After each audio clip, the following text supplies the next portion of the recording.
കേരളത്തിൻ്റെ വിധിയെഴുത്ത് എന്തായാലും ഇത്തിരി കടന്ന കൈയായിപ്പോയി.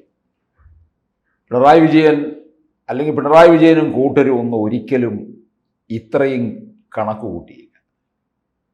കിട്ടാവുന്നതിനപ്പുറത്താണിപ്പോൾ കിട്ടിയിരിക്കുന്നത്.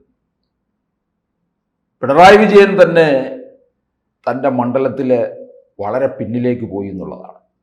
8000-ലധികം വോട്ടുകൾക്ക് മാത്രമാണ് പിണറായി വിജയിച്ചിരിക്കുന്നത്. 7 റൗണ്ട് വരെയും വളരെ പിന്നിലായിരുന്നു പിണറായി. എതിർ സ്ഥാനാർത്ഥി കോൺഗ്രസിൻ്റെ ഏറെ അഭിമാനിക്കാം. പിണറായി വിജയനെ തളച്ചു കെട്ടാൻ അല്പസമയത്തേക്ക് മുൾമുനയിൽ നിർത്താൻ എനിക്ക് കഴിഞ്ഞല്ലോ എന്നുള്ള കാര്യത്തിൽ. അതിന് കോൺഗ്രസ് അദ്ദേഹത്തെ, ആ സ്ഥാനാർത്ഥിയെ പ്രത്യേകം ആദരിക്കണം. എന്തെങ്കിലും സ്ഥാനമാനമെങ്കിലും കൊടുക്കണം. വി.ഡി. സതീശൻ മുന്നേ പറഞ്ഞിട്ടുണ്ട്, തോറ്റുപോകുന്നവർക്കൊരു സ്ഥാനമാനത്തിനും വേണ്ടി വരണ്ട എന്ന്. പക്ഷേ പിണറായി വിജയനെതിരെ മത്സരിച്ച ആ സ്ഥാനാർത്ഥിക്ക് എന്തെങ്കിലുമൊക്കെ സ്ഥാനമാനവും അർഹതപ്പെട്ട അംഗീകാരവും നൽകേണ്ടിയിരിക്കുന്നു. അല്ലെങ്കിൽ പിണറായി വിജയനെ പോലുള്ള ഒരാളെ അത്രയും താഴ്ത്തിക്കെട്ടാനായിട്ട് സാധിക്കും. പിണറായി വിജയൻ 10 വർഷത്തിനിടയ്ക്ക് കേരളത്തിലെ ജനങ്ങളോട് കാണിച്ച ധിക്കാരം, അഹംഭാവം, ധാർഷ്ട്യം, ഇതിനൊക്കെയാണ് ഇപ്പോൾ കേരളത്തിലെ ജനങ്ങൾ മറുപടി നൽകിയത്. കേരളത്തിൽ പോളിംഗ് ശതമാനം കൂടിയപ്പോൾ തന്നെ നമ്മൾ മനസ്സിലാക്കേണ്ടിയിരുന്നു ഇത് പിണറായി വിജയനെതിരെയുള്ള ഒരു വലിയ തരംഗമാണ് എന്ന്. പ്രീ പോൾ സർവേയിലും എക്സിറ്റ് പോളിലും ഒക്കെ തന്നെ UDF വരും, കടന്നുകൂടും എന്നുള്ള രീതിയിൽ മാത്രമാണ് പറഞ്ഞത്. പക്ഷെ ആ കടന്നുകൂടലല്ല നടന്നത്, കുതിച്ചു കയറുകയായിരുന്നു. LDFന്റെ കോട്ട കൊത്തളങ്ങളൊക്കെ തന്നെ UDF പിടിച്ചെടുത്തു. അതെല്ലാം തകർന്ന് തരിപ്പണമാവുകയും ചെയ്തു. LDFന്റെ കൺവീനർ TP രാമകൃഷ്ണൻ ദയനീയമായി പരാജയപ്പെട്ടില്ലേ? ലീഗിന്റെ ഒരു വനിതാ സ്ഥാനാർത്ഥി ഫാത്തിമയോടെ പരാജയപ്പെട്ടു. പയ്യന്നൂരിലും തളിപ്പറമ്പിലും CPM-നേറ്റ പ്രഹരം. മന്ത്രിമാർ തോറ്റു. ദേവസ്വം മന്ത്രിയായ VN വാസവൻ, ദേവസ്വം മന്ത്രി എന്ന് പറയുമ്പോൾ അമ്പലക്കള്ളന്മാരായിട്ട് വേണം കാണേണ്ടത്, വാസവന്റെ പതനം. അങ്ങനെ പലരും, ചിഞ്ചുറാണി പരാജയപ്പെട്ടു, മന്ത്രി ശിവൻകുട്ടി പരാജയപ്പെട്ടു. ഇതൊക്കെ തന്നെ CPM-നെ സംബന്ധിച്ചിടത്തോളം വൻ പ്രഹരമാണ്. ഇതിന്റെ എല്ലാം കാരണഭൂതർ എന്ന് പറയുന്നത് പിണറായി വിജയൻ തന്നെയാണ്. എന്തിന്? LDF-ലെ ചില ഘടകകക്ഷികൾ തന്നെ ഇല്ലേ, അവരൊക്കെ ഇല്ലാതായില്ലേ? കണ്ണൂരിൽ മത്സരിച്ച കോൺഗ്രസിന്റെ സ്ഥാനാർത്ഥി കടന്നപ്പള്ളി രാമചന്ദ്രൻ. കടന്നപ്പള്ളി വ്യക്തിപരമായിട്ട് നമ്മൾ അദ്ദേഹത്തെ അധിക്ഷേപിക്കുന്നില്ല. നല്ല മനുഷ്യനാണ്, നല്ല മന്ത്രിയായിരുന്നു, ശാന്തനാണ്, സൗമ്യനാണ്, ഒരു തരത്തിലുള്ള ധാർഷ്ട്യവുമില്ല, വിനയത്തോടു കൂടിയ ആളാണ്. പക്ഷേ ഒരു പ്രായാധിക്യത്തിലെത്തുമ്പോൾ സ്വയം അങ്ങ് മാറി നിൽക്കണ്ടേ? ആ പാർട്ടിയിൽ അദ്ദേഹം മാത്രമേ ഉള്ളൂ. ഇപ്പോൾ കണ്ണൂരിൽ TO മോഹനോട് പരാജയപ്പെട്ടു. ആ പാർട്ടി ഇല്ലാതാകുകയാണ് കോൺഗ്രസ്. തെരഞ്ഞെടുപ്പിന് മുന്നേ തന്നെ LDF-ലെ ഒരു ഘടകകക്ഷിയായ ജനാധിപത്യ കേരള കോൺഗ്രസ് ആന്റണി രാജു പരാജയപ്പെട്ടു മാറിയില്ലേ? ഇല്ലാതായി. ആ ഘടകകക്ഷി ഇവിടെ ഇല്ലാതായി. അദ്ദേഹം കേസിൽപ്പെട്ട് കോടതി അയോഗ്യത കൽപ്പിച്ചു, ഇനിയും മത്സരിക്കാൻ പറ്റില്ല. ആ പാർട്ടിയിൽ നിന്ന് മത്സരിക്കാവുന്ന ഒരാളെ എടുത്ത് മുമ്പോട്ട് വയ്ക്കാനില്ല. അങ്ങനെ വന്നപ്പോൾ ജനാധിപത്യ കേരള കോൺഗ്രസ് ഇല്ലാതായി. കൊല്ലം ജില്ലയിലെ കുന്നത്തൂര് കോവൂർ കുഞ്ഞുമോൻ കഴിഞ്ഞ 5 തവണയായിട്ട് വിജയിച്ചു വരികയാണ്. RSP Leninist. അവിടെ ഇപ്പോൾ ഉല്ലാസ് കോവൂർ, RSPയിൽ നിന്നുള്ള ഉല്ലാസ് കോവൂരാണ് വിജയിച്ചിരിക്കുന്നത്.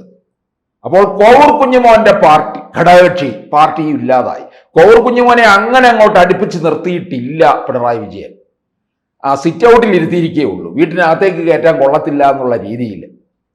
അപ്പൊ ഇതെല്ലാം ഘടകകക്ഷികളെ മുഴുവൻ ഇല്ലാതാക്കുകയാണ് ചെയ്തത്. എലത്തൂരിൽ NCPയുടെ നമ്മുടെ ഇദ്ദേഹം പരാജയപ്പെട്ടു. ശശീന്ദ്രൻ, വനം വകുപ്പ് മന്ത്രിക്ക് വനവാസമാണ് ഇനിയും. പ്രായാധിക്യത്തിൽ മാറി നിൽക്കണ്ടേ? പിടിച്ചു നിർത്തി പിണറായി വിജയന്റെ ഭാര്യയുടെ ബന്ധുവോ മറ്റോ എന്തോ ആണ്. വീണ്ടും കൊണ്ടു നിർത്തി. 8 നിലയിൽ തന്നെ പൊട്ടുകയും ചെയ്തു. കുട്ടനാട്ടില് തോമസ് കെ തോമസ് പരാജയപ്പെട്ടില്ലേ? അപ്പോൾ ഈ ഘടകകക്ഷികളെ ഒക്കെ തന്നെ വീഴ്ത്തി. പ്രധാന ഘടകകക്ഷിയായ കേരള കോൺഗ്രസ് മാണി വിഭാഗം എവിടെ വിജയിച്ചു? രണ്ടിലയില് ഒരു ഇതുമില്ല, 2 ഇലയും കൊഴിഞ്ഞു പോകുന്ന സ്ഥിതിയാണ് ഉണ്ടായിരിക്കുന്നത്. ജോസ് കെ മാണി വീണ്ടും തോറ്റു. ജോസ് കെ മാണി, KM മാണിയുടെ മരണശേഷം നടന്ന ഉപതെരഞ്ഞെടുപ്പ് മുതൽ ഇങ്ങോട്ടേക്ക് നോക്കിക്കഴിഞ്ഞാൽ ഉപതെരഞ്ഞെടുപ്പില് മത്സരിച്ചത് ജോസ് കെ മാണിയല്ല. അവിടെയും മാണി സി കാപ്പന് വിജയമുണ്ടായി. 2021 മാണി സി കാപ്പന്റെ വിജയം, ഇപ്പോഴും മാണി സി കാപ്പന്റെ വിജയമാണ്. ജോസ് കെ മാണി ഒരിക്കൽ കൂടി തോറ്റു. കോട്ടയത്ത് ലോക്സഭാ തെരഞ്ഞെടുപ്പിൽ ജോസ് കെ മാണി വിഭാഗത്തിന് പരാജയം. ഇപ്പോൾ ഇതാ വീണ്ടും പരാജയം. റോഷി അഗസ്റ്റിനും പരാജയപ്പെട്ടു. റാന്നിയിൽ പ്രമോദ് നാരായണനും പരാജയപ്പെട്ടു. കേരള കോൺഗ്രസിന്റെ എല്ലാ മാണി ഗ്രൂപ്പ് എല്ലാ സ്ഥാനാർത്ഥികളും പരാജയപ്പെട്ടു. അപ്പോൾ CPM-ന് ഏറ്റ പ്രഹരം എന്ന് പറയുന്നത് ചില്ലറയൊന്നുമല്ല.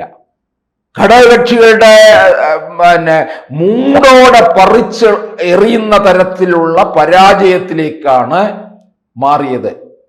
അത് ഒരിക്കലും ഈ പാർട്ടിക്ക് താങ്ങാൻ കഴിയാത്ത തരത്തിലേക്ക് മാറി എന്നുള്ളതാണ്. ഇതിൻ്റെയൊക്കെ കാരണഭൂതൻ തന്നെ എന്നുള്ളത് നമ്മൾക്ക് ഏവർക്കും അറിയാവുന്ന കാര്യവുമാണ്. ഇതൊക്കെ മുൻകൂട്ടി മനസ്സിലാക്കിയിട്ടുണ്ടാകും ഒരുപക്ഷെ.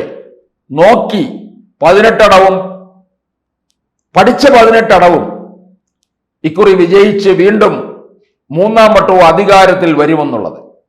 3ാം വട്ടത്തേക്ക് കൊടുക്കത്തില്ല എന്ന് ജനം അത് വിധിയെഴുതി. അതുകൊണ്ട് തന്നെയാണല്ലോ കേരളത്തിൽ പോളിംഗ് ശതമാനം കൂടിയതും. പിണറായി വിജയനെതിരെയുള്ള അതിശക്തമായ ഒരു തരംഗം എടുത്തു കാട്ടുന്നതിന് വേണ്ടിയിട്ട് തന്നെയാണ് രാവിലെ തന്നെ പോളിംഗ് ബൂത്തിലേക്ക് കേരളത്തിലെ സ്ത്രീജനങ്ങൾ അടക്കം നീങ്ങിയത്. സാധാരണ സ്ത്രീജനങ്ങളൊക്കെ ഉച്ചയ്ക്ക് ശേഷമാണ് ബൂത്തിലേക്ക് പോവുക. ഇവിടെ ഇതൊക്കെ രാവിലെ തന്നെ പ്രതിഷേധം എത്രയും പെട്ടെന്ന് അതങ്ങ് കൊടുക്കുക, പ്രകടിപ്പിക്കുക. അപ്പോഴായിരിക്കും ഉള്ളിലുള്ള അമർഷമൊക്കെ അങ്ങോട്ട് ഇറങ്ങുന്നത്. അതിനുവേണ്ടിയുള്ള ശ്രമം തന്നെയാണ് കേരളത്തിലെ പോളിംഗ് ബൂത്തുകളിൽ നമ്മൾ കണ്ടത്. എന്തായാലും പിണറായി വിജയൻ അതിശക്തമായിട്ടുള്ള തിരിച്ചടിയാണ് കിട്ടിയത്. ഇനി അത് പുനർജനിച്ചു വരണമെന്നുണ്ടെങ്കിൽ